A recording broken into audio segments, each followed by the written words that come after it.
Still deg litt der, og så står du bak ham. For at utfordringen din, det tror jeg faktisk har til å holde opp.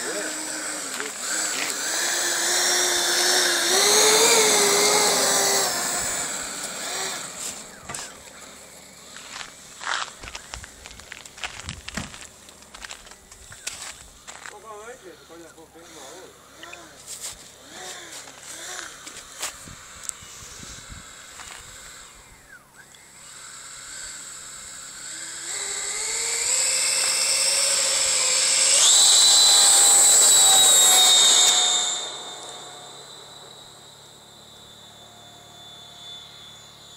Dæven, jeg har fullt høyderor. Få snudd da! Jeg har en rei til.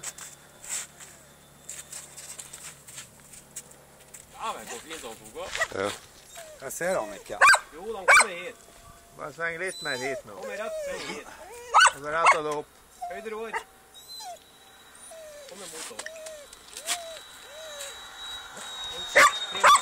Kutt ut, Susi! Gå i bilen!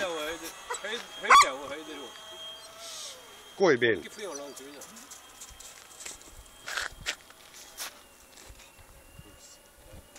Ble du redd? Bare få trimma. Dæven, hvor mye blåselyd det bare gjør. Hør! Det er dritbra lyd.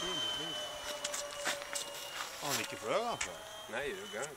Det er første turen. Det er jo